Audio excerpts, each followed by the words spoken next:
Hello everyone. I hope you are in pink of health. Already we have seen the video. Unit 1 prose part, 2 Gentlemen of Verona.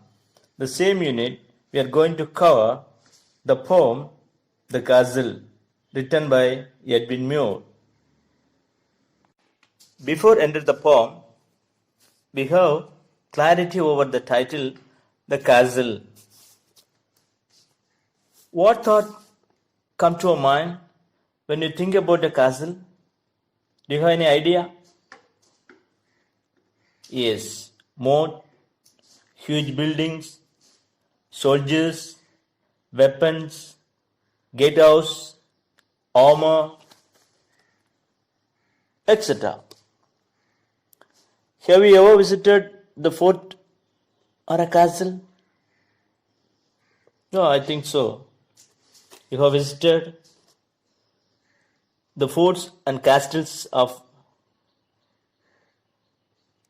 Fort St. George in Chennai or Golconda in Hyderabad.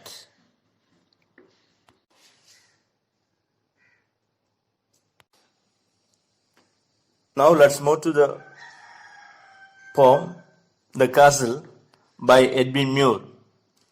About the author, Edwin Muir, 1887-1959, was a renowned Scottish poet, novelist, translator, and critic. He was remembered for his vivid poetry.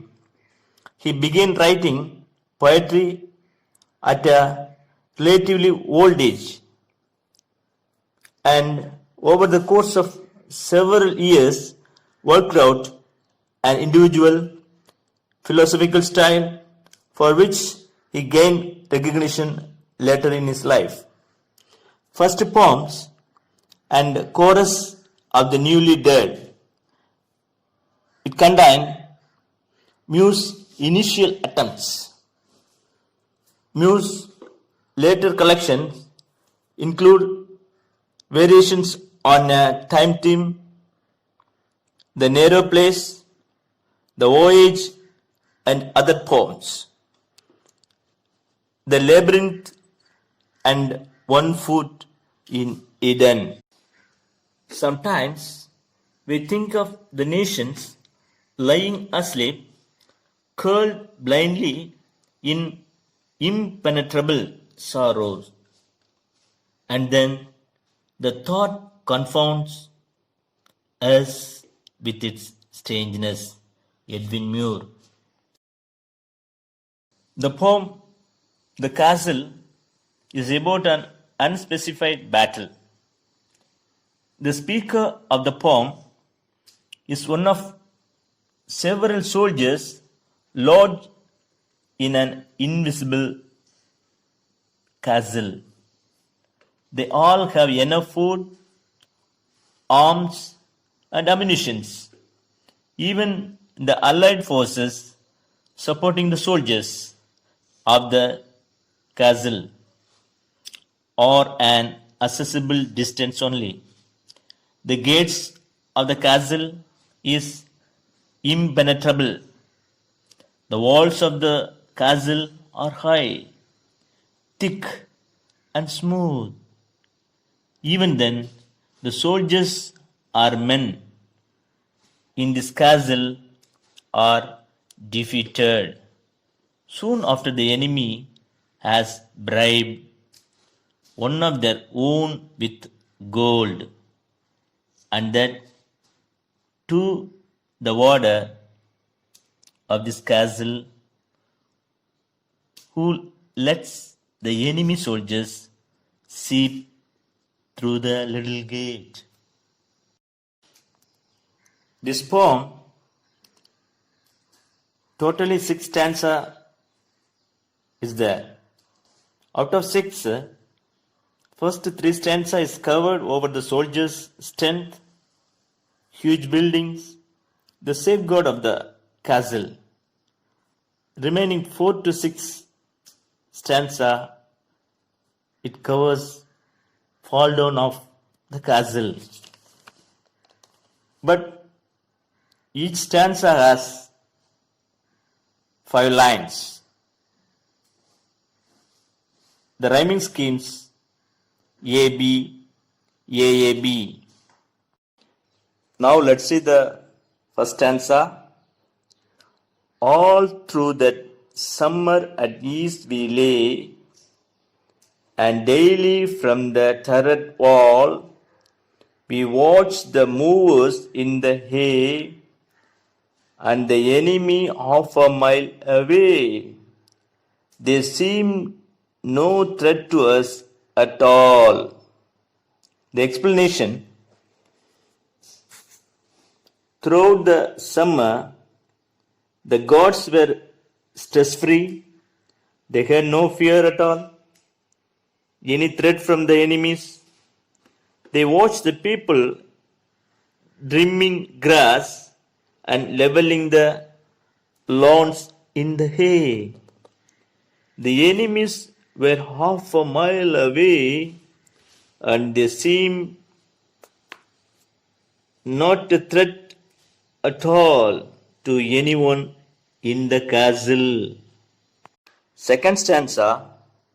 For what we thought had we to fear, with our arms and proventers, load on load, our towering battlements tire and tire, and friendly allies drawing near on every leafy summer road.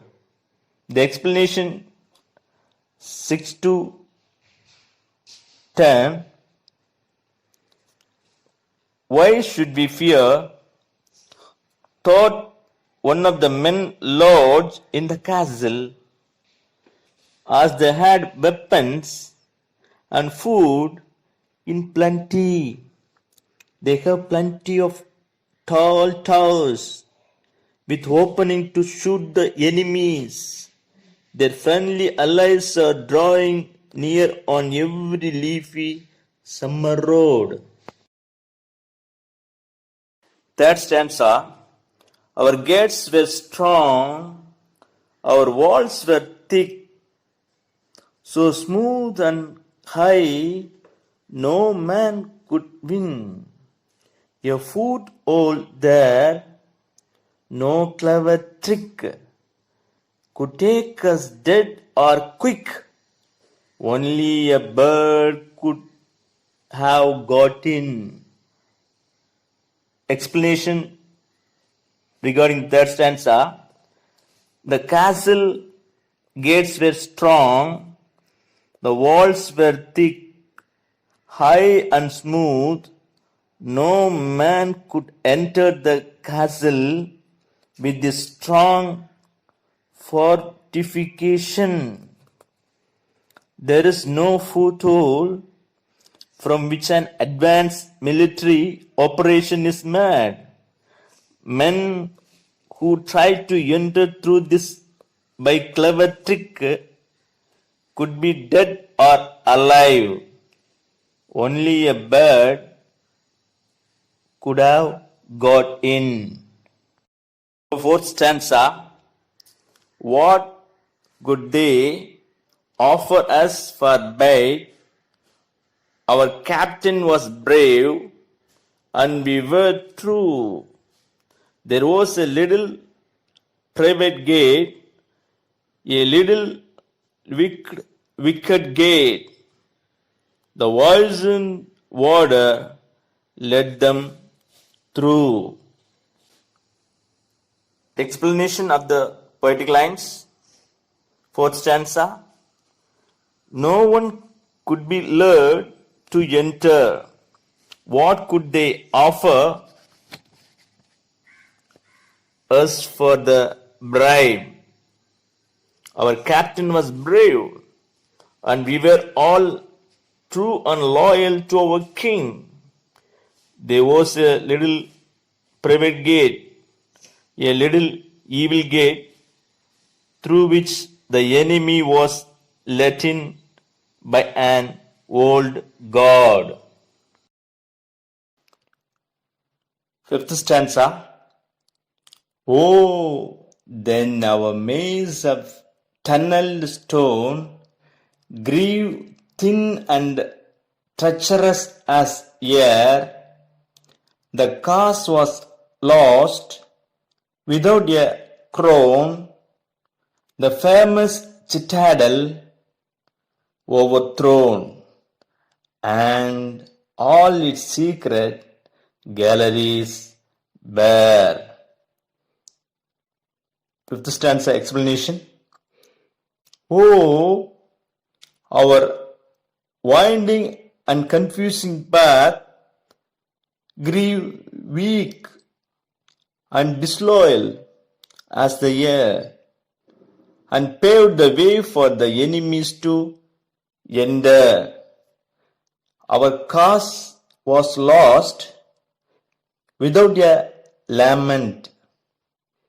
The famous place of safety, the citadel, was overthrown by the enemies, and all its secret galleries became empty. Last stanza of this poem. How can this shameful tale be told? I will maintain until my death. We could do nothing being sold.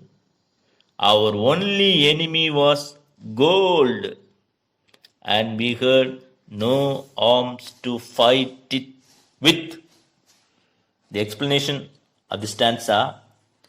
How can this shameful act or tale be told to anyone?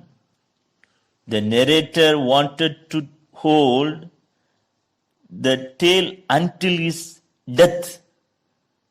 The gods could do nothing but being sold. Their enemy was money and gold, and they had no weapons to fight it with.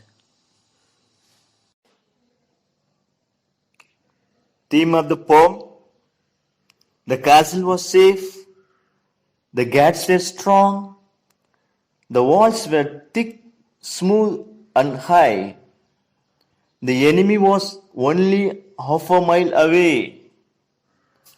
All the soldiers who have been safeguarding this castle, they were free from worrying about the castle being captured. But human greed led to the mighty fall of the citadel. This point that betrayal is secret and subtle, and that an army is only strong if its men can't be bribed, is clearly specified here in this poem. The fortified castle turned to be nothing but a paper castle. So, greed leads to heavy losses. Can you call the castle an allegorical poem? Yes, the castle can be called an allegorical poem. Now, what is meant by allegory? Allegory is a complete narrative that involves characters and events that stand for an abstract idea or event.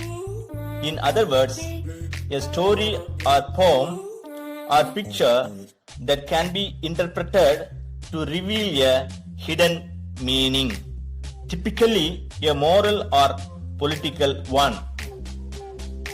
Here, the castle stands for strength, the speaker stands for open-mindedness, the soldiers stand for confidence, the guard for private gates stands for bribe, weakness, treachery. The enemies stand for greediness. The moral is that even though everything is strong enough in our side, if one evil character enters into our mind, even the castle can be overthrown. Thus, in all the ways, this poem is allegorical. Moral of the poem: the castle, disloyalty and greediness. It involves imaginary incidents. Greed is so destructive, it destroys everything.